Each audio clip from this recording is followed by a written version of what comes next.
There's a picture frame at the end of the east hallway in Rayfield High. No plaque, no caption, just a woman in a dark dress standing in front of a chalkboard, smiling the way tired people do, politely, gently, as if they've already been misunderstood. Most students pass it without noticing. Some teachers think she worked in the cafeteria, but Elijah Boone remembers her name, and he remembers what he didn't do.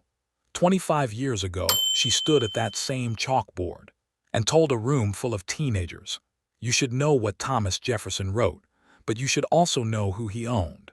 2 days later, she was gone. No protest, no articles, no scandal, just silence. Now she's dead. And Elijah has returned to the town that buried her twice, once in rumor and once in memory. Thank you for being here. Some truths don't fade. They wait, and sometimes the only way to honor the past is to dig it back up.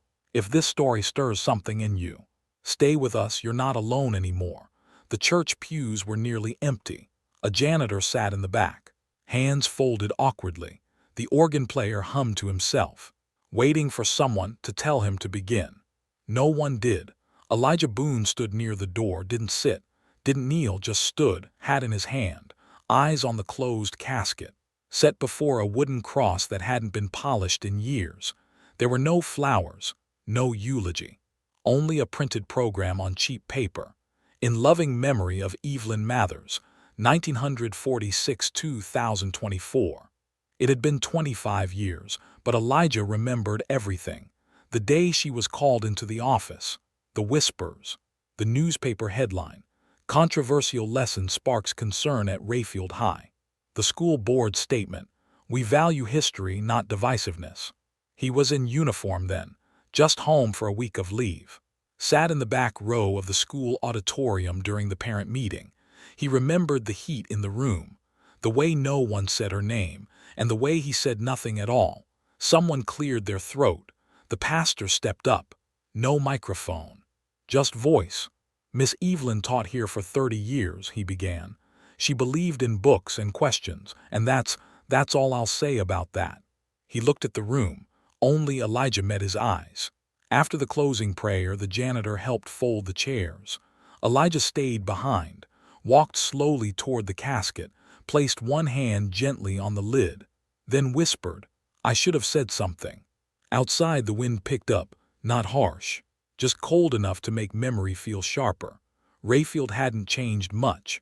Still the same diner with burnt coffee, same flagpole in front of City Hall, same silence when someone asked the wrong question. Elijah walked down Main Street, past the high school, paused, then stepped inside. The receptionist looked up. "Can I help you?" Elijah nodded. "I'm looking for the memorial wall for past teachers." She pointed down the hall, East Wing, past the library. He walked slowly. Hallways smelled like old paint and pencil shavings. On the wall were framed photos, rows of them, decades of faces, some smiling, some faded, all named except one, at the very end.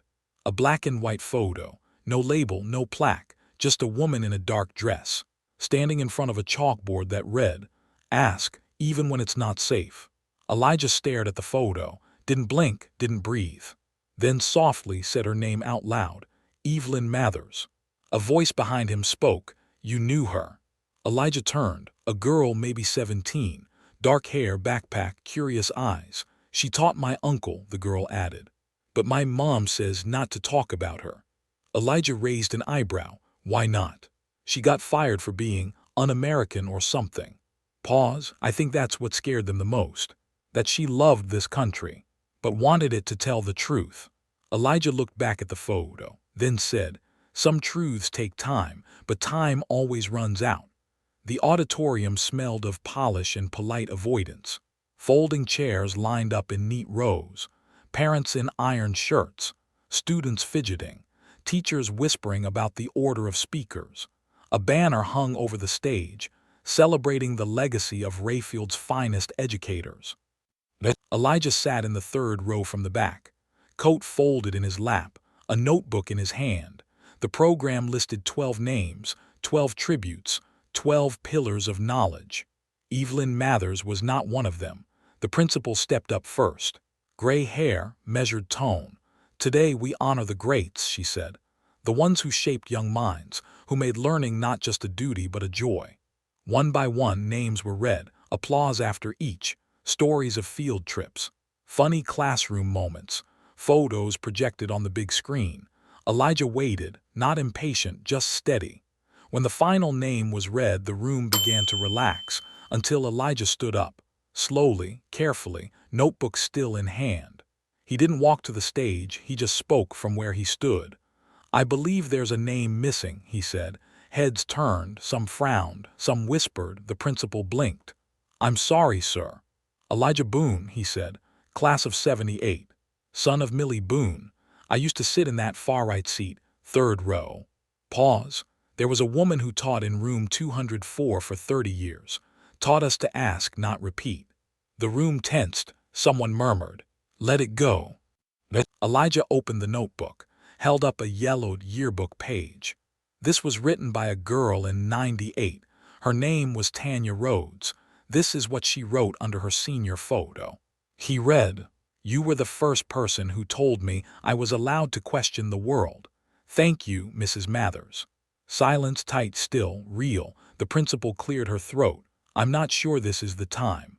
Elijah didn't raise his voice, but his next words cut through the air. "She didn't die last week. She died the year this school erased her."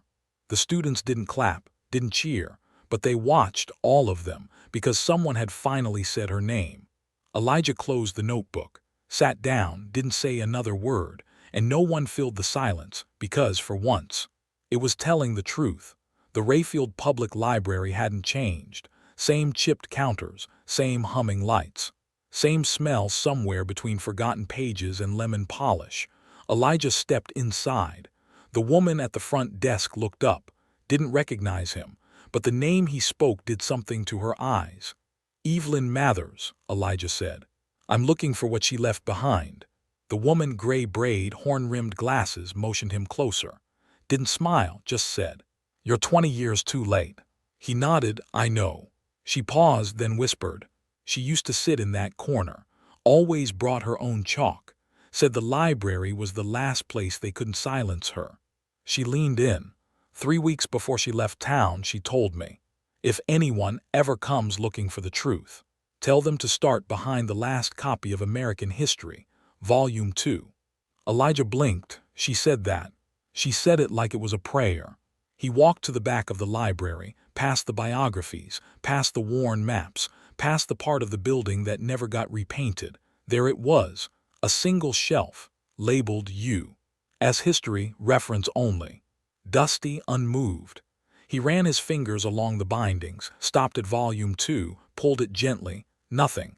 Then pushed the shelf. It didn't budge, but at the bottom, a gap just enough to slip his fingers through. He knelt, pressed. The wood gave way with a soft creak. Inside the hollow, a small metal box, rust at the corners, no lock. He opened it and stopped breathing. Inside, a stack of hand-typed papers, yellowed, edges curled, lesson plans, research, footnotes, questions, all stamped, rejected, inappropriate for curriculum. And beneath the papers, a folded triangle of cloth, frayed, soft, worn thin from years, a flag. Elijah held it carefully, as if it might break. Unfolded one corner. Inside, a note, written in tight cursive, "If you find this, then maybe time has forgiven what truth could not. I never hated this country. I just wanted it to know itself. Evelyn M." He sat on the floor for a long time, didn't move, didn't cry, just remembered. Every moment he'd chosen silence. Every chance he'd had to say, she was right. Outside, the wind brushed against the windows, gentle, like breath on glass, like someone finally exhaling. The principal's office was cleaner than Elijah remembered. White walls, polished desk, college banners on the wall. A photograph of the current superintendent shook hands with a smiling senator. Everything was orderly. The new principal, Ms. Lorraine West, stood when Elijah entered. "Mr. Boone," she said, extending her hand. "I've heard your name." Elijah nodded. "Most folks have, but few remember what I didn't do." She gestured to the chair across from her. He sat. The flag, folded in a triangle, rested gently in his lap. "I came," Elijah began, "because there's a name this school keeps erasing." Ms. West folded her hands. "I know who you mean." He waited, but she didn't continue, so he said it, "Evelyn Mathers." Ms. West exhaled through her nose. "I've seen the file, the board meeting minutes, the press from '99. Pause, she was warned twice. Elijah tilted his head. So was Rosa Parks. The principal flinched slightly, but didn't speak. Elijah placed the folded flag on her desk. She looked at it, then at him. "I stood backstage the night she was dismissed," Elijah said, "in uniform. Back home on leave. I had the chance to step forward, to say something." He paused. "I didn't." Ms. West sat straighter. "I understand your guilt, Mr. Boone, but I have to consider the optics. The district." Elijah raised a hand gently. "I'm not asking for a statue, not a holiday, not even a press release." He leaned forward. "I'm asking for her name." Ms. West blinked. "You want it where?" Elijah tapped the photo wall. "Where she belongs with the rest, no bigger, no brighter, just there." Silence stretched between them. Then Elijah opened his coat pocket, pulled out one yellowed page, typed lesson plan, date stamped March 3rd, 1999. Topic: Contradictions in American Founding Ideals. He slid it across the desk. "She wasn't rewriting history," he said. "She was asking kids to read it all." Ms. West read the first few lines. Her fingers lingered on the edges. The silence softened. "You know," she said finally, "I used to think quiet meant respectful. Now I think it might just mean afraid." Elijah smiled, but only a little. "Sometimes silence keeps people comfortable, but it never kept anyone honest." Ms. West nodded slowly. "I'll bring it to the board." Elijah stood. "That's your job." Then he looked at the wall one more time and added, "But memory isn't theirs. It belongs to whoever's brave enough to keep it alive." He picked up the flag, tucked it under his arm, and walked out. A week passed. No announcement, no ceremony, no press release. The wall in the east hallway remained the same, still lined with photos, still gold plaques under each frame, still one space left. Blank. Charlotte walked that hallway every morning. She wasn't a troublemaker. She didn't post about the assembly, didn't argue with her teachers, didn't even speak up much in class. But every day since the tribute, she'd carried something in her backpack. Friday morning, just before first bell, she paused by the wall. No one else was around. She reached into her bag, pulled out a photocopied page, a lesson plan, crinkled, typed, taped to it. A small black and white photo, a woman in a dark dress, chalkboard behind her, words on the board, "Ask, even when it's not safe." Charlotte lifted a strip of painter's tape, pressed the paper gently to the blank space on the wall, took out a stick of white chalk, and beneath the picture she wrote, "We never forgot. We just didn't know how to remember." Down the hall, Elijah stood near the exit, watching, not moving, not smiling, just witnessing. He didn't need to step in, didn't need to speak, because for once, the right thing was happening. Without him. Later that day, 2 students stopped to read the note, then 3, then 6. By the end of the week, someone had added a flower beneath it. Another had left a small post-it. "She told my aunt she was smart enough to go to college." The school board never responded. The official plaque was never added, but the paper stayed. No one took it down. No janitor removed the tape. No teacher told her to stop. Sometimes history doesn't need to be rewritten. It just needs to be remembered. You don't need a podium to speak the truth. You don't need applause to be remembered.